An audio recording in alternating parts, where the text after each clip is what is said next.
ஆசிரியர்கள் அனைவருக்கும் வணக்கம். இது உங்கள் ஃபியூச்சர் விஷன் ஸ்டடி சென்டர்.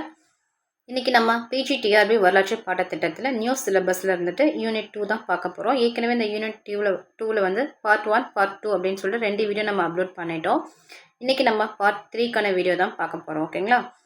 இடைக்கால இந்திய வரலாறு கிபி 1565 வரை இதுதான் டாபிக். இந்த டாப்பிக்கில் இருக்கக்கூடிய சப் டாபிக் தான் நம்ம பார்த்துட்டு இருந்தோம். இதில் ஏற்கனவே போன வீடியோவில் என்னென்ன டாபிக் பார்த்தோம் அப்படிங்கிறத ஒரு கிளான்ஸ் பார்த்துடலாம். சரிங்களா? பார்ட் 1 வீடியோவில் பார்த்தோம் அப்படின்னா இடைக்கால இந்திய வரலாற்றினுடைய ஆதாரங்கள் என்னென்ன ஆதாரங்கள், இலக்கிய ஆதாரங்கள் பார்த்துருக்கோம். இலக்கிய ஆதாரங்கள், இந்திய வரலாற்றாளர்களும் அவர்களுடைய படைப்புகளும் பார்த்தாச்சு. இடைக்கால இந்தியாவிற்கு வருகை புரிந்த வெளிநாட்டு பயணிகளும் அவர்களின் பயண குறிப்புகளும் அப்படிங்கிறத வந்து நம்ம பார்ட் 1ல் வந்து பார்த்தாச்சு. அடுத்தபடியாக பார்ட் 2 அப்படிங்கிறதுல வந்துட்டு இஸ்லாம் சமயத்தை பற்றியும் அரேபியர்களுடைய சிந்து வெற்றி பற்றியும் நம்ம பார்த்துருப்போம். இதில் மெயினாக வந்துட்டு அரேபியர்களின் சிந்து மீதான படையெடுப்பின் பொழுது இந்தியாவினுடைய அரசியல் நிலை எப்படி இருந்தது அப்படிங்கிறது தான் பார்ட் 2க்கான வீடியோவில் நம்ம பார்த்துருக்கோம். இப்போது பார்ட் 3 அப்படிங்கிற வீடியோவில் வந்து என்னென்ன பார்க்க போகிறோம் அப்படின்னா முகமது பின் காசிமினுடைய படையெடுப்பு எப்படி இருந்தது, தாஹிர் அப்படிங்கிறவரை பற்றி தான் நம்ம பார்க்க போகிறோம். அடுத்ததாக அரேபியர்களுடைய வெற்றியின் தாக்கம் இந்தியாவில் எப்படி இருந்தது அப்படிங்கிறது தான் பார்ட் 3க்கான வீடியோவில் நம்ம பார்க்க போகிறோம். வாங்க போகலாம். ஓகே, முகமது பின் காசிமின் படையெடுப்பு. இனோவேஷன் ஆஃப் காசிம் கிபி 712. இவருடைய ஆட்சி காலத்தில் இந்தியாவினுடைய மற்ற பகுதிகளில் யார் யார் ஆட்சி செஞ்சாங்க, என்னென்ன மரபுகள்லாம் வந்து ஆட்சி பண்ணிட்டு இருந்தாங்க அப்படிங்கிறத தான் ஒரு கிளான்ஸ் ஏற்கனவே பார்த்தது தான். அதை வந்து இப்போ வந்து ரொம்ப ஷார்ட் அவுட் பண்ணி கொடுத்துருக்கோம். அதையும் நம்ம ஒரு டைம் பார்த்துக்கலாம். ஓகேங்களா? இப்போ அரேபியாவின் படையெடுப்பின் பொழுது சிந்துவை வந்து யார் ஆட்சி செஞ்சாங்க அப்படின்னா தாஹிர்னு ஒருத்தர் தான் ஆட்சி செஞ்சிருப்பாரு. ஆக்சுவலாக அவர் யார் அப்படின்னு பார்த்தோன்னா ஒரு பிராமண ஜாதியை சேர்ந்தவர். அரேபியர்களின் படையெடுப்பு நடந்த பொழுது அவர் சமீபத்தில் தான் என்ன பண்ணியிருப்பாங்க அப்படின்னா தன்னுடைய உறவினர்களிடம் இருந்து அந்த சிந்துக்கான அரியணை வந்து கைப்பற்றியிருப்பார். அடுத்ததாக யசோதவர்மன் அப்படிங்கிறவர் எந்த பகுதியை ஆட்சி செய்தார் அப்படின்னா கன்னோஜ் அப்படிங்கிற பகுதியை ஆட்சியாளராக இருந்திருப்பார்.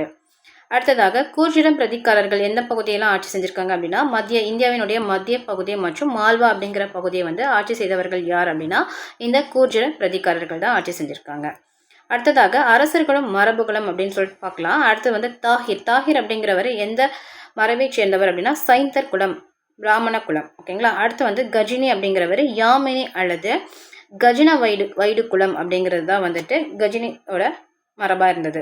அடுத்ததாக கோரி அப்படிங்கிறவர் ஷாம்ஸ் பானி அப்படிங்கிற ஒரு மரபையும் குத்புதீன் ஐபக் அப்படிங்கிறவர் ஷாம்ஷி அப்படிங்கிற ஒரு மரபையும் சேர்ந்தவராக இருந்திருக்காங்க. அடுத்ததாக முகமது காசிம் சிந்து படையெடுப்பின் பொழுது இந்தியாவோட அரச நிலைமைகள் அப்படிங்கிறது எப்படி இருந்தது? சிந்து பகுதியில் வந்துட்டு ராய் வம்ச ஆட்சியாளர்கள் அப்படிங்கிறவங்க தான் ஆட்சி செஞ்சாங்க. நம்ம ஏற்கனவே பார்த்தோம் இல்லையா, தாஹிர் அப்படிங்கிறவர் ஒரு பிராமண குலத்தை சேர்ந்தவர் தான் ஆட்சி செஞ்சார் அப்படின்னு சொல்லிட்டு பார்த்துருந்தோம் இல்லையா.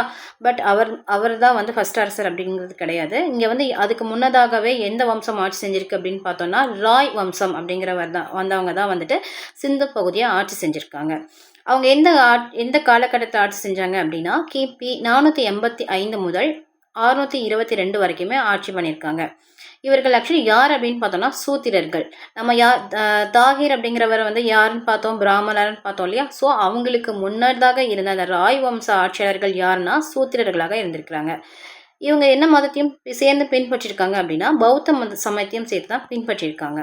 இம்மரபின் கடைசி அரசர் யாருன்னா 2ஆம் சாய் சகாசி அப்படிங்கிறவர் தான் வந்துட்டு இந்த மரபு சாய் வம்சம் இருக்கு இல்லையா, அந்த ராய் வம்சம் இருக்கு இல்லையா, அந்த ராய் வம்சத்தினுடைய கடைசி மன்னராக 2ஆம் சாய் சகாசி அப்படிங்கிறவர் தான் இருந்திருக்காரு. இந்த 2ஆம் சாய் சகாசியை கொன்றுதான் யார் ஆட்சி அமைச்சிருக்காங்க அப்படின்னா அவருடைய அமைச்சர், இந்த சாய் சகாசியினுடைய அமைச்சர் தான் வந்து என்ன பண்ணியிருக்காருன்னா இவரை கொன்னுட்டு ஆட்சியை ஏற்படுத்தியிருக்காரு. ஆக்சுவலி அவர் யார் அப்படின்னு பார்த்தோன்னா பிராமணர். இங்கே தான் வந்து பிராமணர் அப்படிங்கிறவங்க ஸ்டார்ட் ஆகுறாங்க. புரியுதுங்களா? அதாவது தாஹிரினுடைய மூதாதையர்கள் வந்து இங்கே தான் வந்து ஸ்டார்ட் பண்ணியிருக்காங்க. அதில் யார் வராரு அப்படின்னு பார்த்தோன்னா சாச். அவர் பேர் என்ன அப்படின்னு பார்த்தோன்னா இந்த பிராமண அமைச்சருடைய பேரை யார்? சாச். இவர் தான் வந்து என்ன பண்ணியிருக்காரு 622 இருந்து 662 வரைக்குமே தொடர்ந்து ஆட்சி பண்ணியிருக்காரு. அடுத்ததாக யார் வந்திருக்காங்கன்னா சந்தா அப்படிங்கிறவர் அந்த 622க்கு அடுத்ததாகவும் அடுத்தபடியாக 669 வரைக்குமே சாச் அப்படிங்கிறவருக்கு சிந்துவை ஆட்சி செய்தவர் யார் அப்படின்னா இந்த சந்தா அப்படிங்கிறவர் தான் ஆட்சி செய்திருக்காங்க. ஸோ 2 அரசர்கள் நம்ம பார்த்தாச்சு. ஃபர்ஸ்ட் யார் அப்படின்னு சொல்லிட்டு பார்த்தோன்னா சாட்சி, அடுத்ததாக பார்த்தோன்னா சந்தா அப்படிங்கிறவங்க ஆட்சி செய்கிறாங்க. அடுத்ததாக தான் இங்கே யார் வராங்க அப்படின்னா 3வதாக தான் யார் ஆட்சி செஞ்சுட்டு இருக்காங்கன்னா தாஹிர் அப்படிங்கிறவர் ஆட்சி செய்கிறாரு.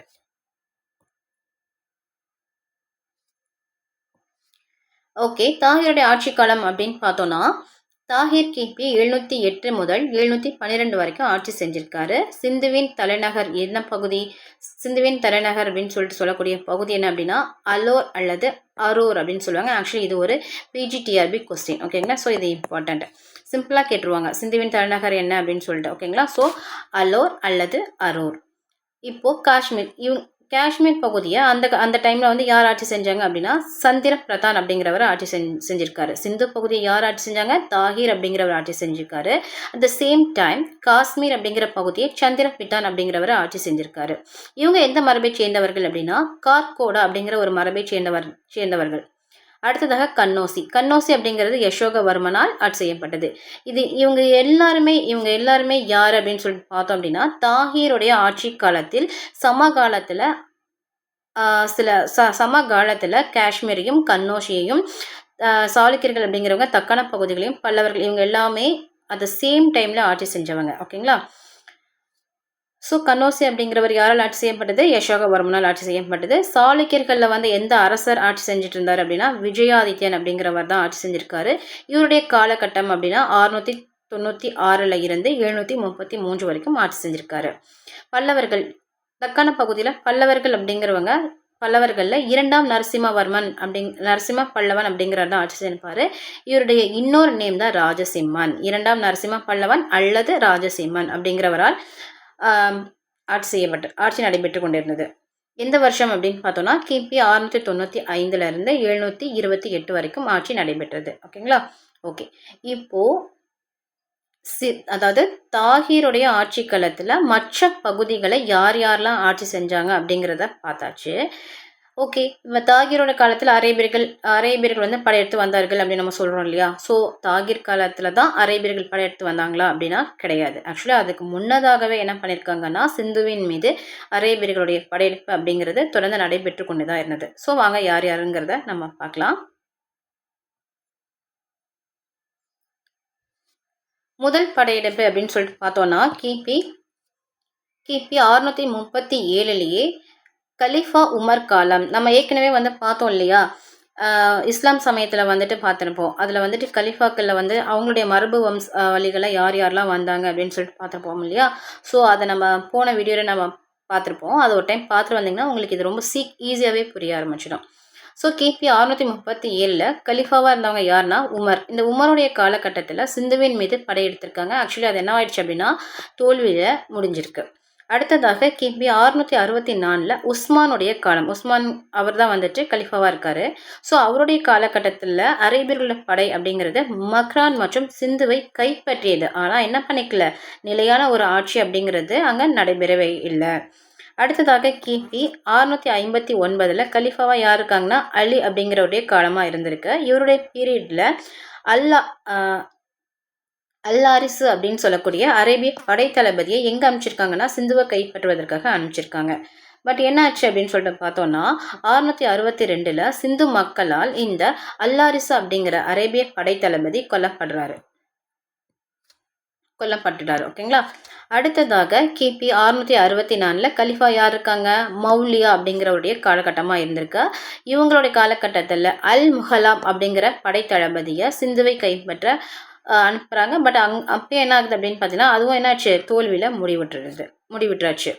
அடுத்ததாக கிபி 710 அப்போ கலிஃபாவாக இருந்தவர் யார் அப்படின்னு பார்த்தோம்னா அல்வாலிது அப்படிங்கிறவர் தான். அவருடைய பீரியட் தான் நடந்துட்டுருக்கு. இவர் என்ன பண்ணியிருக்காருன்னா இபின் அல்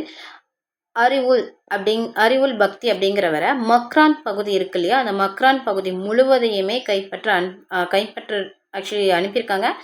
அவர் என்ன பண்ணியிருக்காரா, மக்ரான் பகுதி முழுவதையுமே கைப்பற்றிட்டார். ஸோ இங்கே மட்டும்தான் வெற்றி, ஓகேங்களா? அடுத்ததாக யார் வரா? இந்த காலகட்டத்தில் தான் நம்ம சிந்துவின் மீது தாஹீர் மீதான போர் அப்படிங்கிறது நடைபெறுது.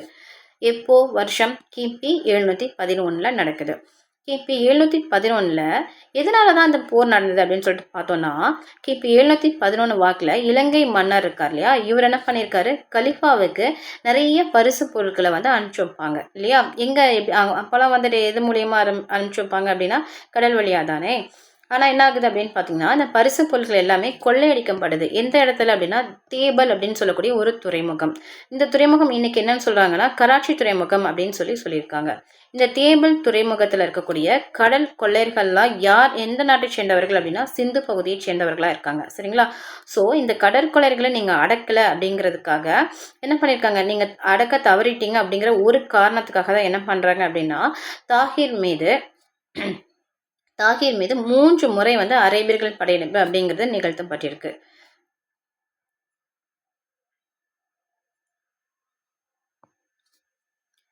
3 முறை அரேபியர்கள் படையெடுப்பு நிகழ்த்தப்பட்டுள்ளது. அது எப்போன்னு சொல்லிட்டு பார்க்கலாங்களா. கிபி 695 இங்கே வந்துட்டு அப்போ யார் கலிஃபாவாக இருந்திருக்காங்கன்னா வாலித் பின் அப்துல் மாலிக்கால் அப்படிங்கிறவர் தான் வந்துட்டு கலிஃபாவாக இருந்திருக்காங்க. அவர் வந்து ஈராக்கினுடைய பகுதிக்கு யாரை வந்து ஆளுநராக நியமிக்கிறாங்க அப்படின்னு சொல்லிட்டு பார்த்தோன்னா ஹல்கஜாஜ் அப்படி என்கின்ற ஹல்ஜாஜ் பின் யூசப். ஆக்சுவலி வந்துட்டு ஹல்ஜாஜ் பின் யூசப் அப்படிங்கிறவங்க யார் அப்படின்னா நம்ம முகமது காசிம் இருக்கார் இல்லையா, இவருடைய மாமனார் தான். ஓகேங்களா. அப்போ ஈராக் பகுதியினுடைய ஆளுநராக யார் இருக்காங்கன்னா அல் ஹஜாஜ் என்கின்ற ஹல்ஜாஜ் பின் யூசப் அப்படிங்கிறவர் தான் வந்துட்டு ஆளுநராக நியமிக்கப்பட்டிருக்காரு. யாரால நியமிக்கப்பட்டார் அப்படின்னா இந்த கலிஃபாவான வாலித் பின் அப்துல் மாலிக் அப்படிங்கிறவரால் தான் வந்துட்டு இவர் வந்து ஆளுநராக நியமிக்கப்பட்டிருக்கிறார். ஓகே. இப்போ முதல் படையெடுப்பு அப்படிங்கிறது கிபி 711 அரேபிய படை வந்து யாரோட தலைமையில் அப்படின்னு பார்த்தோம்னா உபயத்துல்லா அப்படிங்கிறோடைய தலைமையிலான படையை வந்துட்டு தாகிர் என்ன பண்றாரு, தோற்கடிச்சிடுறாரு. முதல் படையெடுப்பு யாருக்கு தோல்வி, அரேபிய படைக்கு தோல்வி. ஸோ முதல் படையெடுப்பே வந்து அரேபியர் படைக்கு வந்துட்டு என்னதாச்சுன்னா தோல்வி அடைஞ்சிருச்சு. அதுவும் இல்லாமல் தாகிர் வந்து உபயத்துல்லாவை என்ன பண்ணிடுறாங்க அப்படின்னா கொண்டுட்டாங்க. ஓகேங்களா. அடுத்த இரண்டாம் படையெடுப்பு அப்படின்னு சொல்லிட்டு பார்த்தோன்னா கிபி 711 புரதைல் அப்படிங்கிறவருடைய தலைமையிலான அரேபியரின் இரண்டாவது படையெடுப்பையும் தாகிர் என்ன பண்ணுறாருன்னா தோற்கடிச்சிடுறாரு. அடுத்ததாக மூன்றாம் படையெடுப்பு நடக்குது. இது எந்த வருஷம் அப்படின்னு பார்த்தோன்னா கிபி 712 முகமது பின் காசிமே வந்து டைரெக்டாக வந்துட்டார். இங்கே அவருடைய வயது என்னவாக இருந்தது அப்படின்னு பார்த்தோன்னா இந்த படையெடுப்பின் பொழுது வெறும் 17 வயது தான். ஓகேங்களா. ஸோ இந்த அரேபியருடைய தலைமையிலான படை அப்படிங்கிறது இதை யார் அமைச்சிருப்பாரு அப்படின்னா ஈராக்கினுடைய ஆளுநர் யாராக இருந்திருப்பாரு, முகமது பின் காசிமினுடைய மாமனார் தான் இருந்தார் இல்லையா. ஸோ அவர் தான் என்ன பண்ணியிருக்காரு அப்படின்னா இவரை அமைச்சிருக்காங்க. இந்த இடத்துல தாகிர் தோற்கடிக்கப்பட்டு கொல்லப்படுறாரு. ஸோ இந்த மூன்றாவது படையெடுப்பு தான் என்னவா இருக்குது அப்படின்னா வெற்றியில் வந்து முடியுது. அடுத்து நடக்கிறது என்ன அப்படின்னா தேபல் துறைமுக படையெடுப்பு. இந்த துறைமுகத்தில் தானே கடற்கொள்ளையர்கள் என்ன பண்ணுறாங்க அப்படின்னா இடைஞ்சல் கொடுத்துட்டே இருக்காங்க அரேபியர்களுக்கு. ஸோ அதனால் என்ன பண்ணுறாங்கன்னா இந்த துறைமுகத்தின் மேலே வந்து என்ன ஆகுதுன்னா படையெடுப்புங்கிறது நடக்குது. ஸோ முகமது பின் காசிம் இங்கே என்ன மாதிரியான படை, அதாவது என்ன மாதிரியான போர் முறை நடைபெற்றது அப்படின்னு சொல்லிட்டு பார்த்தோன்னா ஆக்சுவலி இது ஒரு புதுவிதமான ஒரு போர் முறையாக இருந்திருக்கு. முகமது பின் காசிம் என்ன பண்ணியிருக்காருன்னா மணமகள் அப்படிங்கிறது என்னன்னா கல் எரி இயந்திரம். இந்த கல் இயந்திரத்தின் பேர் என்ன அப்படின்னா மணமகளாம். ஓகேங்களா. ஸோ மணமகள் என்கின்ற கல் எரி இயந்திரம் கொண்டு தியாகம் அப்படிங்கிற ஒரு பட்டினத்தை வந்து கைப்பற்றியிருக்காங்க. எங்கே அப்படின்னா தேபல் துறைமுகம் இருக்குல்லையா, அதை சுற்றின பகுதி தான் இந்த பகுதி. அதை தான் என்ன பண்ணியிருக்காங்கன்னா கைப்பற்றியிருக்காங்க. இப்போ இந்தியாவில் இஸ்லாமியத்தை ஈன்று அளித்தது அப்படின்னு பார்த்தோம்னா இந்த மணமகள் கல் எரி இயந்திர போர் முறை தான் என்ன பண்ணியிருக்கு அப்படின்னு பார்த்தோம்னா இந்தியாவில் இஸ்லாமியத்தை பரவ செஞ்சிருக்கு. நம்ம எப்படி வந்துட்டு பாபருடைய காலத்தில் வந்துட்டு பாபர் என்ன பண்ணுவார் அப்படின்னு பார்த்தோன்னா பீரங்கி படை அப்படி வந்து இந்தியாவில் முதலாக அறிமுகப்படுத்தினவர் அப்படின்னு சொல்லி பார்த்தோம் இல்லையா. ஸோ ஆக்சுவலி அந்த பீரங்கி படை தான் முகலாயர்களுடைய ஆட்சியை வந்து இந்தியாவில் நிறுவதற்கு காரணமாக இருந்தது அப்படின்னு சொல்லிட்டு பார்த்துருப்போம். ஸோ அதே மாதிரி அதற்கு முன்னதாகவே இங்கே என்ன பண்ணியிருக்காங்க அப்படின்னு சொல்லிட்டு பார்த்தோன்னா மணமகள் அப்படின்னு சொல்லக்கூடிய கல் எரி இயந்திரம் போர் முறை அப்படிங்கிறது இங்கே இந்தியாவில் இஸ்லாமியத்தை என்ன பண்ணியிருக்கு வேறொன்றை செய்ததாக இங்கு கூறப்படுகின்றது. ஓகேங்களா.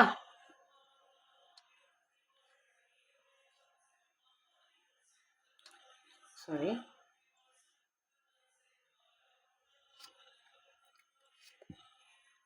இந்த போர் முறை அப்படிங்கிறது இடைக்கால இந்திய வரலாற்றில் ஒரு புதிய போர் முறையாகவும் என்ன பண்ணியிருக்காங்கன்னா சொல்லியிருக்காங்க. புதிய போர் முறையாகவும் இந்த இடைக்காலத்தில் இருந்ததாக கூறப்படுகின்றது. கிபி 712 முதல் 713 வரைக்கும் காசிம் என்ற மற்ற நகரங்கள்ல என்னென்ன பகுதி அப்படிங்கிறத பார்க்கலாம். ஃபர்ஸ்ட் வந்து தேபல் துறைமுகம் வெற்றி தான் இல்லையா. அடுத்தது வந்துட்டு நிரோன் அப்படிங்கிற பகுதியும், சிவான் அப்படின்னு சொல்லிட்டோம், சிஷான் அப்படிங்கிற பகுதியும், அடுத்ததாக பிராமணாபாத் அப்படிங்கிற போரும் நடந்திருக்கும். அடுத்தது வந்துட்டு ரேவார், அடுத்தது முல்தான் 713. ஸோ இந்த பகுதி நகரங்கள் எல்லாமே யாரால் வந்துட்டு வெற்றி பெற்றாங்க, யாரால் வெற்றி பெற்ற பகுதியாக சொல்லப்படுகின்றதுன்னா முகமது பின் காசிமினுடைய வெற்றி பெற்ற நகரங்களாக கூறப்படுகின்றது. இதில் இருக்கக்கூடிய இந்த ரேவார் பகுதி இருக்கு இல்லையா, இந்த போர் முறை தான் அடுத்ததாக நம்ம பார்க்க போகிறோம். ரேவார் போர் அப்படின்னு சொல்லிட்டு 712 கிபியில் நடந்திருக்கும். முகமது பின் காசிம் இருக்கார் இல்லையா, அவரை வந்து என்ன பண்ணுறாரு, தாகிரை வந்து கொண்டுட்டார். ஆமாம், ஏற்கனவே கொண்டாச்சு, முடிஞ்சுது. அடுத்ததாக என்ன நடக்குது, இப்போ தாகிருக்கு பின் முகமது பின் காசிமை யார் எதிர்த்து போரிடுறாங்க அப்படின்னு பார்த்தோம்னா ராணிபாய். இந்த ராணிபாய் யார் அப்படின்னா தாகிருடைய மனைவி. முகமது பின் காசிமால் சிறைபிடிக்கப்பட்ட தாகிருடைய குடும்பத்தினர், ஆக்சுவலி தாகிர் என்னதுக்கு அப்புறமா முகமது பின் காசிமுடைய குடும்பம் காசிம்னால் தாகிருடைய குடும்பம் என்ன பண்ணியிருப்பாங்க, குடும்பத்தினரை வந்து என்ன பண்ணியிருப்பாங்கன்னா சிறை வச்சிருப்பாங்க. அடுத்ததாக ராணிவதின்னு சொல்லிட்டு, இந்த ராணிவதி யார் அப்படின்னு பார்த்தோம்னா இரண்டாவது மனைவி, தாகீருடைய இரண்டாவது மனைவி தான் ராணிவதி. முதல் மனைவி யார் அப்படின்னு பார்த்தோம்னா ராணி பாய். இரண்டாவது மனைவி யார் அப்படின்னா ராணிவதி அப்படிங்கிறவங்க. ஸோ இவங்களுக்கான குழந்தை தான் யாருன்னா சூர்யா தேவி மற்றும் பரிமளா தேவி. ஆக்சுவலி 2 பேருமே வந்து யாருன்னா மகள்கள். ஓகேங்களா. முகமது பின் காசிம் முல்தானை கைப்பற்றிய ஆண்டு அப்படின்னா 713. இப்போ ரேவார் போர் அப்படிங்கிறதும் நடைபெற்றுச்சு. அடுத்ததாக வந்துட்டு முல்தான் பகுதியை கைப்பற்றாங்க 713. அரேபியர்களால் பட்டினம் என்று அழைக்கப்பட்ட நகரம் முல்தான் ஆகும். ஆக்சுவலி இது PGTRB question, very very important. எனக்கு தெரிஞ்சே வந்து பார்த்தீங்கன்னா லாஸ்ட்டு நடந்த பிஜிடிஆர்பிலேயே ஒரு 2 எக்ஸாமில் வந்துட்டு இந்த கொஸ்டின் வந்து கேட்டிருந்தாங்க, தொடர்ந்து கூட கேட்டிருந்தாங்க. அடுத்தடுத்த எக்ஸாம்லேயே வந்து இந்த கொஸ்டின் கேட்டிருந்தாங்க. ஸோ இது வந்து என்ன அப்படின்னா அரேபியர்களால் தங்கப்பட்டினம் என்று அழைக்கப்பட்ட நகரம் எதுன்னு கேட்டிருப்பாங்க, முல்தான். ஓகேங்களா, முல்தான். மேபி வந்து தங்கப்பட்டினம் என்று யாரால் அழைக்கப்பட்டது, முல்தான் வந்து தங்கப்பட்டினம் என்று யாரால் அழைக்கப்பட்டது அப்படின்னாலும் யார், அரேபியர்களால் அப்படிங்கிறதையும் நம்ம தெரிஞ்சு வச்சுருக்கணும். ஓகேங்களா. அடுத்து தாகிருக்கு எதிராக முகமது பின் காசிமுக்கு யாரெல்லாம் இந்த போரில் உதவி செஞ்சாங்க அப்படின்னு சொல்லிட்டு பார்க்கலாம். ஜாட் மற்றும் மதீர் பழங்குடியினர் இவங்க வந்து என்ன பண்ணியிருக்காங்கன்னா தாகிருக்கு அகைன்ஸ்டா யாருக்கு உதவி செஞ்சுருக்காங்க, முகமது பின் காசிமுக்கு உதவி செஞ்சுருக்காங்க. மோகா அப்படின்னு சொல்லக்கூடிய பிரபு காசிம் வந்துட்டு சிந்து நதியை கடக்கிறதுக்காக படகு கொடுத்து உதவி செஞ்சுருக்காரு. மோகாங்கிறவர் என்ன பண்ணியிருக்காரு, காசிமுக்கு சிந்து நதியை நீங்கள் கடக்கணும் அப்படின்னா இந்தாங்க படகு அப்படின்னு சொல்லிட்டு என்ன பண்ணியிருக்காரு, படகை வந்து கொடுத்து உதவி செஞ்சுருக்காரு. அடுத்ததாக பிராமணாபாத் போர் கிபி 713 நடக்குது.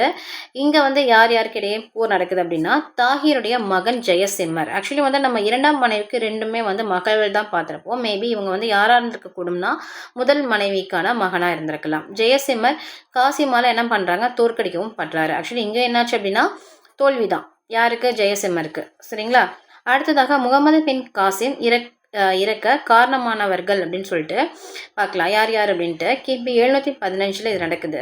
நம்ம யார் காரணமானவர்கள், ஒன்று வந்துட்டு சூர்யா தேவி, இன்னொருத்தவங்க யாருன்னா பரிமளா தேவி. இவங்க 2 பேருமே யார், தாகிருடைய இரண்டாம் மனைவி இருக்காங்களே அவங்களுடைய மகள்கள். ஓகேங்களா. இவங்க தான் காரணமானவங்க அப்படின்னு சொல்கிறாங்க. அடுத்து காசிமின் வீழ்ச்சி, அவருடைய எழுச்சி எப்படி இருந்ததோ அதே போலவே வந்து என்னவா இருந்தது, வீழ்ச்சியும் ரொம்ப சீக்கிரமாகவே வந்துட்டு நடக்க ஆரம்பிச்சிருச்சு அப்படின்னு யார் சொல்லியிருக்காரு, ஈஸ்வரி பிரசாத் அப்படிங்கிற சொல்லியிருக்காங்க. ஆக்சுவலி இந்த ஸ்டேட்மெண்ட் சொன்னவங்கெல்லாம் கொஞ்சம் யாருங்கிறத பார்த்துக்கணும், அவங்க என்னென்ன ஸ்டேட்மெண்ட் சொல்லியிருக்காங்கங்கிறதையும் பார்த்துக்கணும். ஓகேங்களா. ஸோ காசிமின் வீழ்ச்சி அவருடைய எழுச்சி போலவே இருந்தது. டக்குன்னு ஏறினார், அதே அளவுக்கு டக்குன்னு என்ன பண்ணிட்டாரு, இறங்கிட்டாரு அப்படிங்கிறத பற்றி சொன்னவங்க யார் அப்படின்னா இந்த ஈஸ்வரி பிரசாத். அடுத்ததாக அரேபியர்களின் சிந்து வெற்றி இந்திய இஸ்லாமிய வரலாற்றில் ஏற்பட்ட ஒரு சிறிய நிகழ்வு தான். ஓகேங்களா. அது பெரிய ஒரு இன்சிடென்ட்லாம் ஒன்றும் கிடையாது, சும்மா சின்ன விஷயம் தான் அப்படின்னு சொல்லிட்டு அசால்ட்டாக யார் சொல்லியிருப்பாங்க, இந்த லேண்ட் பூல் அப்படிங்கிறவர் கூறியிருப்பார். ஓகேங்களா. அரேபியர்களுடைய சிந்து வெற்றி அப்படிங்கிறது இந்திய இஸ்லாமிய வரலாற்றில் ஏற்பட்ட ஒரு சிறிய நிகழ்வு தான் அப்படின்னு சொல்லிட்டு யார் சொல்லியிருக்காங்க, லேண்ட் பூல் அப்படிங்கிறவர் சொல்லியிருக்காரு. கிபி 717 கலிஃபா 2ஆம் உமர் காலத்தில் இஸ்லாமியர் இஸ்லாமியர் ஆக்கப்பட்ட தாஹிரின் மகன், ஓகேங்களா, ஜெய்சிங் இருக்கார் இல்லையா, ஜெய்சிங் வந்துட்டு என்ன பண்ணியிருப்பாங்க அப்படின்னா ஒன்ஸ் அகேன் ஆக்சுவலி கிபி 717 அந்த டைம் பீரியடில் யார் வந்து கலிஃபாவாக இருந்தாங்க அப்படின்னா 2ஆம் உமர் அப்படிங்கிறவர் தான் இருந்திருப்பார். இவரோட காலத்தில் தாகிருடைய மகனான ஜெய்சிங் என்ன பண்ணிடுவாங்க அப்படின்னா இஸ்லாமிய மதத்துக்கு மாற்றம் செஞ்சுருப்பாங்க. ஓகேங்களா. அடுத்து கிபி 10ஆம் நூற்றாண்டில் அதுக்கப்புறம் என்ன நடந்தது, இந்தியா வந்து அரேபிய பயணி யார் அப்படின்னா அல் மசூத். ஆக்சுவலி இதுவும் வந்து ஒரு பிஜிடிஆர்பி கொஸ்டின் தான், சரிங்களா. 10ஆம் நூற்றாண்டில் இந்தியா வந்து அரேபிய பயணி யார்னா அல் மசூத் அப்படிங்கிறவர் தான். இப்போ 3ஆம் இந்திரன் அப்படிங்கிறவங்க 914 to 929 என்ற ராஷ்டிரகூட மன்னர் காலத்தில் வாழ்ந்தவர் அல் மசூத். ஆக்சுவலி வந்துட்டு இந்த அல் மசூத் வந்து யாருடைய காலகட்டத்தில் வாழ்ந்துருந்தாங்க, அப்போ வந்து எந்த அரசருடைய ஆட்சி நடைபெற்றது அப்படின்னு பார்த்தீங்கன்னா ராஷ்டிரகூட மன்னருடைய காலகட்டமாக அது இருந்தது. அந்த காலத்தில் இந்த அரசர் யாருன்னா 3ஆம் இந்திரன் அப்படிங்கிறவர். இவருடைய ஆட்சி காலம் 914 to 929 இருந்த காலகட்டத்தில் தான் என்ன பண்ணியிருக்காரு, இந்த அல் மசூத் அப்படிங்கிறவர் வந்திருக்காரு.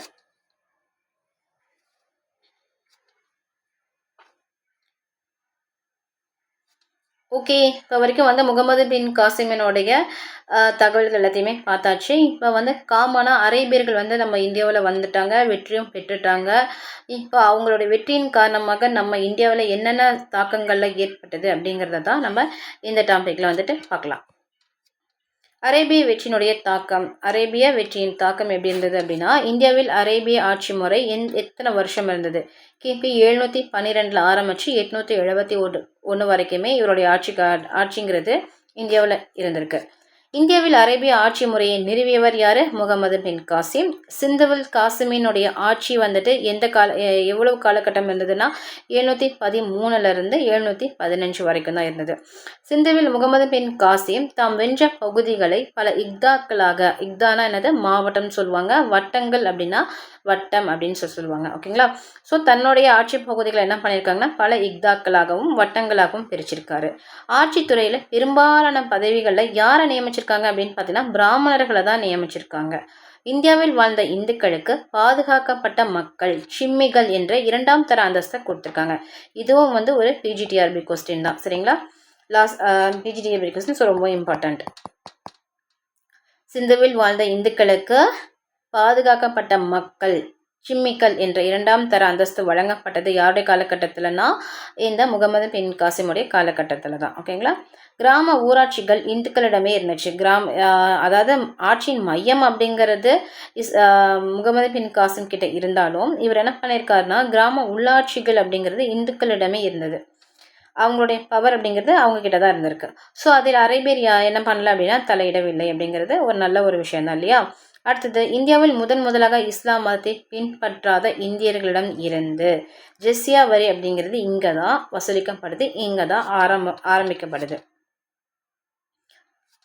ஓகேங்களா. இப்போ இந்தியாவில் யாரெல்லாம் இஸ்லாம் மதத்தை நீங்கள் பின்பற்றலையோ அவங்க முதவே சொல்லிட்டாங்க இஸ்லாம் மதத்தை பரப்பணும் அப்படிங்கிறது தான் ஒரு முக்கிய காரணம், நாங்கள் இந்தியாவின் மீது படையெடுப்பதற்கு அப்படின்னு சொல்லியாச்சு. அப்படி இருக்கும்போது என்ன பண்ணுறாங்க, இஸ்லாம் மதத்தை வந்துட்டு பின்பற்ற சொல்கிறாங்க. அப்படி யாரெல்லாம் பின்பற்றலையோ அவங்க கிட்ட இருந்து என்ன பண்ணுறாங்கன்னா ஜெஸ்ஸியா அப்படின்னு சொல்லக்கூடிய தலைவரின்னு சொல்லலாம், இல்லை காவல் வரி அப்படின்னும் சொல்லலாம். ஸோ இப்படிப்பட்ட வரிகளை வந்து என்ன பண்ணுறாங்க வாங்குறாங்க. அடுத்தது பிராமணர் இந்த ஜெஸ்ஸியா வரியிலையுமே வந்து யாருக்கு வந்து விலக்கு கொடுக்குறாங்க அப்படின்னா பிராமணர்கள்லாம் கட்ட தேவை கிடையாது, சரிங்களா. அதுக்கு அடுத்தபடியாக இருக்கக்கூடிய 3 பிரிவினர் ஜாதி பிரிவினர் இருக்காங்க இல்லையா, சத்திரியர்கள், சூத்திரர்கள், வைசியர்கள்னு சொல்லிட்டு. ஸோ இவங்களாம் என்ன பண்ணணும் அப்படின்னா கட்டி தான் ஆகணும். இந்துக்கள் முஸ்லிம்களுக்கு இடையிலான வழக்குகளை விசாரிப்பதற்காக என்ன பண்ணுறாங்கன்னா தனியாக காசி அப்படிங்கிற ஒரு போஸ்டிங்கில் வந்துட்டு ஒருத்தங்களை நியமிக்கிறாங்க. அடுத்தது, சிந்துவில் காசிம் மேற்கொண்ட ஆட்சி முறை சீர்திருத்தம் பற்றி கூறும் நூல் என்ன அப்படின்னா சச்நாமா. இந்த சச்நாமா அப்படிங்கிற நூல் வந்து ரொம்ப ரொம்ப இம்பார்ட்டன்ட். சிந்து பகுதி அப்படின்னு வந்தாவே அதை பற்றின தகவல்களை நமக்கு முழுமையாக தரக்கூடிய நூலாக இப்போ வரைக்கும் சொல்லக்கூடிய நூலில் எது முன்னதாக இருக்கிறதுனா இந்த சச்நாமா அப்படிங்கிற நூல் தான் இருக்குது. ஸோ சிந்துவில் காசிம் முகமது பின் காசிம் என்னென்னலாம் பண்ணார், அவருடைய ஆட்சி முறை எப்படி இருந்தது, அவர் என்னென்ன சீர்திருத்தங்கள்லாம் கொண்டு வந்தாங்க, இப்போ மேலே பார்த்தோம் இல்லையா வரிகள்லாம் விதிச்சாங்க அப்படின்னு சொல்லிட்டு. அது மட்டும் இல்லாமல் அந்த இந்து மக்களை வந்து என்னென்னு சொல்லிட்டு இருந்தாங்க 2ஆம் தர அந்தஸ்துன்னு சொல்லக்கூடிய சிம்மிகள் அப்படிங்கிற பாதுகாக்கப்பட்ட மக்கள் அப்படின்னு சொல்லியிருக்காங்க இல்லையா. ஸோ இந்த மாதிரியான விஷயங்கள் எல்லாமே எந்த நூல்லேருந்து நமக்கு கிடைச்சிருக்கு அப்படின்னா, இந்த சர்ச் நாமா அப்படிங்கிற நூல்லேருந்து தான் நமக்கு தகவல்கள் கிடைக்கப்பட்டிருக்கிறது. அடுத்ததாக கிபி 8ஆம் நூற்றாண்டில் சிந்துவில் இஸ்லாமிய சட்டங்களை கற்பிக்க இஸ்லாமியர்களோட சட்டங்கள்லாம் என்னென்ன அப்படிங்கிறத கற்றுக்கிறதுக்காக ஹனதி அப்படின்னு சொல்லக்கூடிய ஒரு ஸ்கூலுமே நிறுவப்பட்டிருக்கிறது. அதை நிறுவனவர் யார் அப்படின்னு பார்த்தீங்கன்னா அபு ஹனிபா அப்படிங்கிறவர் தான் வந்துட்டு நிறுவியிருக்காங்க. அடுத்ததாக கிபி 715 சிந்துவில் காசிமின் ஆட்சி அப்படிங்கிறது முடிவுற்றது. ஃபைனலி வந்துட்டு கிபி 715 சிந்துவில் காசிமினுடைய ஆட்சி அப்படிங்கிறது முடிவுற்றது. இதுக்கு அடுத்ததாக யார் வராங்க அப்படின்னு சொல்லிட்டு பார்த்தோன்னா, கிபி 714 கலிஃபா அப்படிங்கிறவரும் கலிஃபா வாலித் அப்படிங்கிறவரும் என்ன ஆச்சு அப்படின்னா மரணம். இவருக்கு பின் கலிஃபா ஆனவர் யாருன்னா சுலைமான் அப்படிங்கிறடைய ஆட்சி காலம் வந்துடுது. இப்போது கலிஃபா சுலைமான் என்ன பண்ணுறாருன்னா, ஈராக்கினுடைய ஆளுநராக யார் இருந்தாங்க, ஹஜ்ஜாஜ் யூசப் இது யார் அப்படின்னு சொல்லிட்டு பார்த்தோன்னா, முகமது பின் காசிமினுடைய மாமனாராக இருந்தார் இல்லையா, அவர் என்ன பண்ணிடுறாங்க, பதவி நீக்கம் செய்திடுறாங்க. அதுக்கு அடுத்ததாக முகமது பின் காசிம் சிறைபிடிக்கப்பட்ட மெசபுடமியாவுக்கு அனுப்பப்பட்டார். அங்கேயே அவர் என்ன பண்ணிடுறாங்க அப்படின்னா படுகொலையும் செய்யப்படுறாரு. இப்போ 715. ஸோ 715 முகமது பின் காசிம் இறந்தும் போயிடுறாரு. இப்போ இந்தியாவில் அரேபியர்கள் சிவில் நிர்வாகத்துறையில் தூண்களாக நின்று உதவியர்கள் யார் அப்படின்னா பிராமணர்கள் தான். என்னதான் தன்னோட இந்தியா பகுதிகளை எப்படி சொல்கிறது வெற்றி பெற்ற ஆட்சியை அமைச்சாலும் அவங்களுக்கு நிர்வாக ரீதியாக மிகப்பெரிய தூண்களாக நின்று உதவி செய்தவர்கள் யார் அப்படின்னா பிராமணர்கள் தான் இவங்களுக்கு ஹெல்ப் பண்ணியிருக்காங்க. இந்தியாவில் தோன்றிய கலப்பின அரசுகள் அப்படின்னு பார்த்தோன்னா கர்மாதித்யன்கள் அப்படின்னு சொல்கிறாங்க. கர்மாதியன்கள் அப்படின்னு சொல்கிறாங்க. ஆக்சுவலி இதுக்கு என்ன அப்படின்னா இந்தியர்கள் ப்ளஸ் அரேபியர்கள் இவங்க 2 பேர்த்தினுடைய இனக்கலப்பை என்னன்னு சொல்கிறாங்கன்னா கர்மாதியன்கள் அப்படின்னு சொல்கிறாங்க. ஓகேங்களா. அடுத்ததாக கிபி 871 சிந்துவில் அரேபியர்களோட ஆட்சி அப்படிங்கிறது முடிவுற்றுச்சு. இதோட என்னது அப்படின்னா அரேபியர்கள் ஆட்சி அப்படிங்கிறது முடிவு பெற ஆரம்பிச்சிருச்சு. கலிஃபாவின் படியிலிருந்து சிந்து அப்படிங்கிறது கலிஃபாவினுடைய பிடியிலிருந்து சிந்து அப்படிங்கிறது துண்டிக்கப்பட்டது. ஸோ சிந்துவில் அரேபியர்களின் ஆட்சி எப்போ முடிவுற்றது, 873. அப்போ எப்போ ஆரம்பிக்கப்பட்டதுன்னா 713. ஸோ 713 ஆரம்பமாகி 871 என்ன ஆயிடுது அப்படின்னா முடிவுற்றது. இந்த 871 தான் யாரும் இறந்து போயிடுறாங்க அப்படின்னு பார்த்தோன்னா